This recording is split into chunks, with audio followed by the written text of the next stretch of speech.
आसरा। मालिक की साजनबाजी प्यारी सासंग जियो, जैसा आपको मालूम है ये महीना सच्चे दाता रहबर शाह मस्ताना जी शास्त्र नाम जी दाता का रहमो करम का महीना है। 28 फरवरी को भंडारा मनाते हैं, साथ संगत खुशी मनाती है क्योंकि उस दिन बेपरवाह शाह मस्ताना जी महाराज ने परमपिता शास्त्र नाम जी महाराज को गुरगद्दी पे नवाजा था, बिठाया था। तो MS जी रहमो करम वहाँ की बहुत बहुत बधाई हो, आशीर्वाद सबको, मालिक खुशियाँ दे। यही वो दिन जिस दिन सच्चे संत सतगुरु मालिक दाता रहबर आए और ये सच की अलख जगाई, सच बोलने का ढंग बताया। सच हमेशा कड़वा होता है, सच को सुनने के लिए दिल गुर्दा चाहिए और सच को बोलने के लिए तो बहुत बहुत ज्यादा हिम्मत चाहिए। खास करके जब बुराई का युग हो, जब आप इस बुराई के युग में जी रहे हो, तो सच के राह पे चलना अपने आप में बड़ा मुश्किल है। बुराई का ऐसा टाइम है, बुराई का ऐसा समय है कि इस बुराई के समय में सच कहीं लुप्त होता जा रहा है, सच कहीं खोता जा रहा है। तो सच बोलना, सच पे चलना और सच को हजम करना अपने आप में बहुत बड़ी चुनौती है। सच कहना इसलिए मुश्किल है क्योंकि सच बड़ा कड़वा होता है। आज समाज में बहुत लोग बुराई से जुड़े हैं, बुराई के नुमाइंदे हैं और बुरी तरह से बुराई में उलझे हुए हैं। ऐसे में जब कड़वा सच बोला जाता है तो उनके होशो आवास गुम हो जाते हैं। गुस्सा आता है कि हमें सच ऐसा क्यों कहा जा रहा है। तो भाई, सच पे चलते हुए, सच के राह पे चलते हुए परेशानी आती है, मुश्किल आती है, लेकिन संत पीर फकीर ऐसे होते हैं जो हमेशा सच ही बोलते हैं। संत भी अगर सच नहीं कहेंगे तो यकीन किस पे रहेगा। संतों को गर्ज नहीं होती, संतों को कोई स्वार्थ नहीं होता।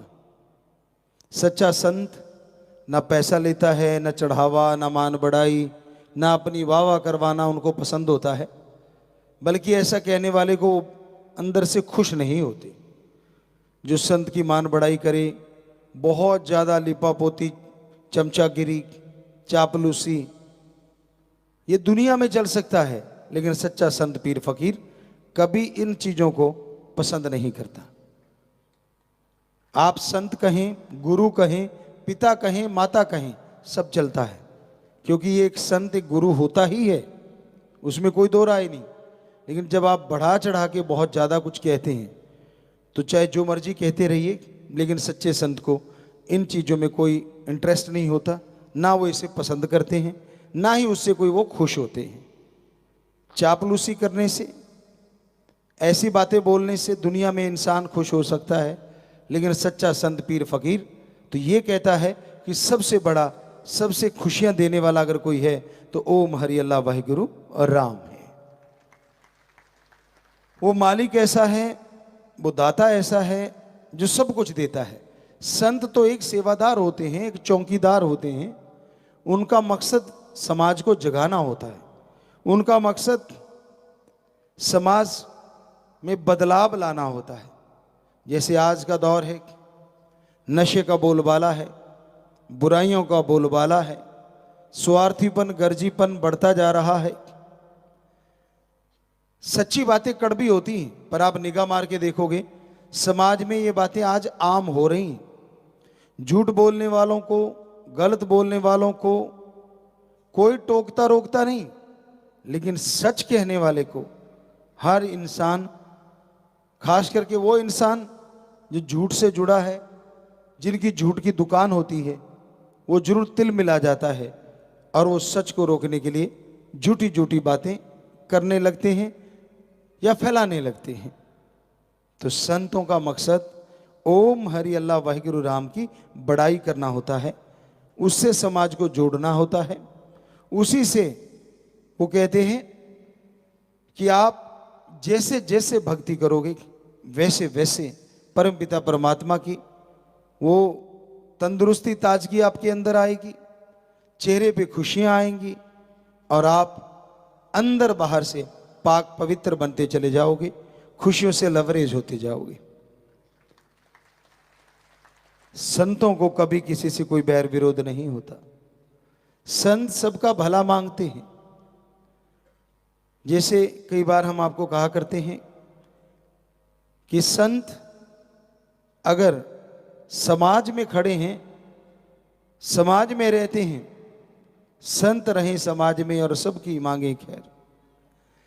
संत समाज का अंग बन के रहते हैं, सामाजिक होते हैं, जो सूफी संत, रूहानी संत, और वो समाज में रहते हुए सबकी खैर, सारी सृष्टि की, जीव जंतुओं, पशु पक्षियों, परिंदों और इंसानों, जो भगवान की औलाद उसको अपनी औलाद मान के सबका भला मांगते हैं, सबके लिए प्रार्थना करते रहते हैं।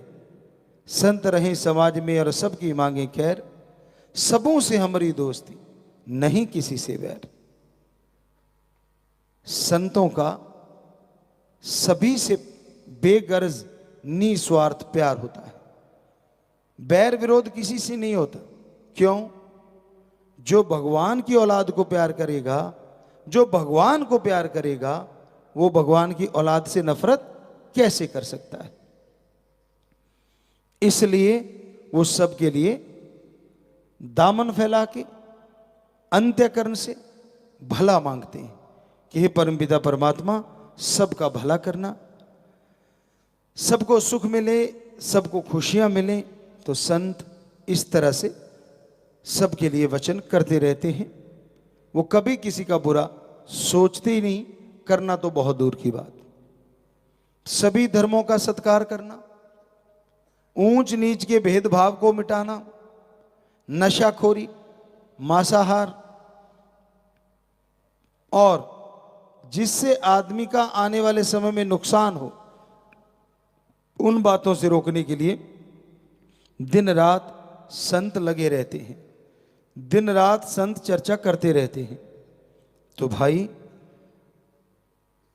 अब सच बोलना, अब सुनना भी मुश्किल हो जाता है।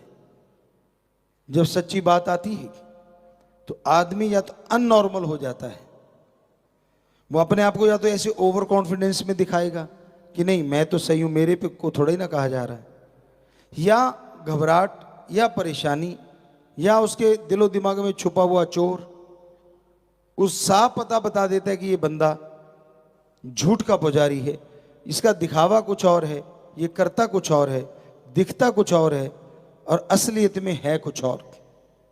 जो दिलो दिमाग के सच्चे होते हैं, जिनके दिलो दिमाग में जो बात होती है वही उनकी जुबान पे होती है, और ये बहुत कम लोग ऐसे होते हैं आज के दौर में।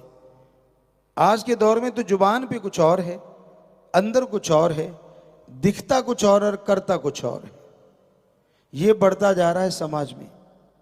तो इसको रोकने के लिए संत यही कहते हैं कि भाई सुमरन कीजिए, हकीकत का सामना कीजिए, सच से जुड़िए, सच बोलिए, कभी भी गलत किसी को ना कहा करो,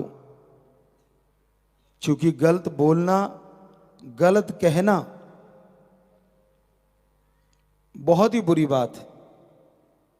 क्योंकि किसी को गलत कहते हो, उंगली एक दूसरे की तरफ करते हो, 3 उंगलियां आपके खुद की तरफ हो जाती हैं। कि भाई दूसरे को बुरा कहने से पहले खुद अपने बारे में सोच के देख। दुनिया क्या कहती उसकी तरफ ध्यान ना दो। जब से दुनिया साजी है, इतिहास पढ़ के देखो, धर्म पढ़ के देखो, इस दुनिया ने कभी किसी को नहीं छोड़ा, चाहे वो अवतार आ गया, चाहे आम इंसान हो, संत पीर फकीर हो, ये समाज की रीत सी बनी हुई है। उन्होंने उनकी बुराइयां गानी है। भगवान से बड़ा सच और सच्चा इंसाफ करने वाला दुनिया में कोई जन्मा नहीं। भगवान, आप कहेंगे क्या वो जन्मा है? जन्मा नहीं, लेकिन फिर भी कण कण में, जर्रे जर्रे में वो मौजूद है, कोई जगह उससे खाली नहीं। तो सच्चा इंसाफ करता वो है। जो आदमी बुरे कर्म करता है उसके अंदर गिल्टी होती, उसके अंदर एक ऐसी भावना आ जाती कि मैंने ये गलत कर्म किए हैं। और जिसने नहीं किए होते, दुनिया कुछ भी कहे, जो राम नाम से जुड़ जाते हैं उनके चेहरे पे सिकन तक नहीं आती। लोग इसी चक्कर में पड़े रहते, चिंता में, इसके चेहरे पे सिकन क्यों नहीं है, ये क्या चक्कर है, इसी में चक्कर गिन्नी हुए रहते हैं। चक्कर कुछ नहीं होता। एक कहावत है, अंदर होवे सच ते बेड़े खड़के नच। जिनके अंदर सच होता है ना, वो कभी किसी चीज की परवाह नहीं करते। तो ये हकीकत, ये वास्तविकता है। कई बार आपको बात सुनाई, आज फिर बात पे बात आ गई तो बात सुनाते हैं। एक बार बल्ख बुखारा साइड, अफगानिस्तान साइड से एक बंदा आया और कबीर साहब जी के यहां रहने लगा। वो राजा था, अदम, इब्राहिम अदम ऐसा कुछ नाम था उनका। तो उसने सोचा कि पूर्ण संत कौन सा है, और पता चला कि कबीर साहब उस समय के रूहानी संत थे, सूफी संत थे। यानी प्रैक्टिकली मेथड ऑफ मेडिटेशन करते हैं, गुरुमंत्र का जाप, और सच्ची बात कहते हैं, पाखंडों से रोकते हैं। तो वो उनके पास आया गुरुमंत्र कलमा लेने के लिए। कहने लगे भाई पहले सेवा करनी पड़ेगी। तो कबीर जी खेसदरियां बुनते थे, आपको कहा संत कर्मयोगी होते हैं, साथ ही उसको लगवा लिया। तो वो सेवा करता रहा। अब 6 महीने या साल या 6 साल गुजर गए। तो लोई कहने लगी जी आप इसको गुरुमंत्र क्यों नहीं देते? 6 साल हो गए। कहने लगे लोई अभी ये इसके लायक नहीं बना।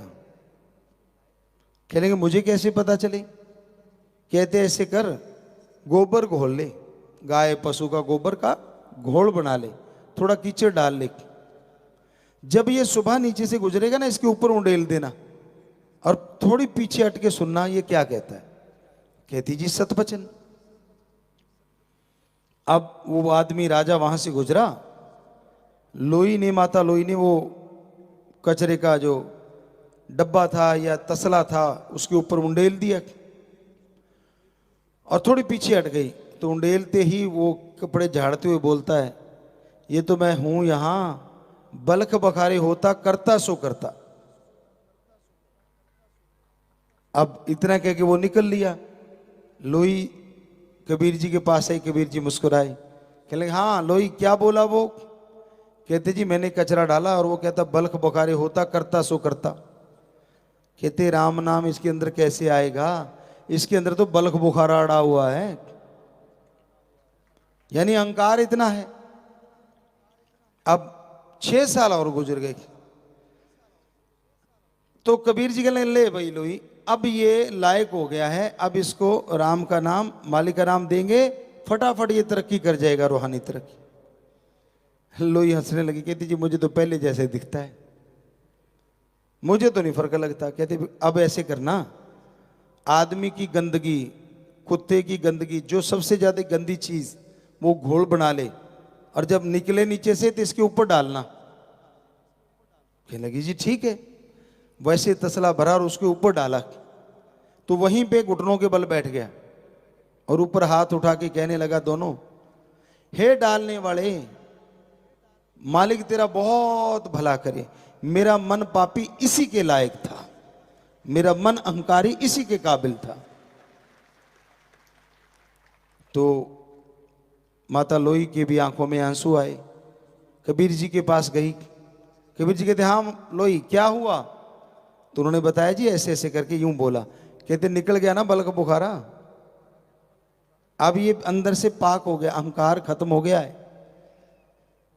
तो उसको गुरु मंत्र दिया, मालिक के नाम से जुड़ गया और जल्दी ही रूहानी तरक्की करके सारी खुशियां हासिल की। सो कहने का मतलब जिनके अंदर बलख बुखारा अड़ा होता है ना, उनको सच्ची बात हजम नहीं होती। तरह तरह की बातें, घटिया हरकतें, घटिया इल्जाम चलता रहता है समाज में, उस बंदे को कहा जाता है। लेकिन जिनके अंदर राम नाम समाया होता है, उनके अंदर ना तो बलख बुखारा बनता है और ना ही किसी बात का इतना भी असर होता है, इतना सा भी।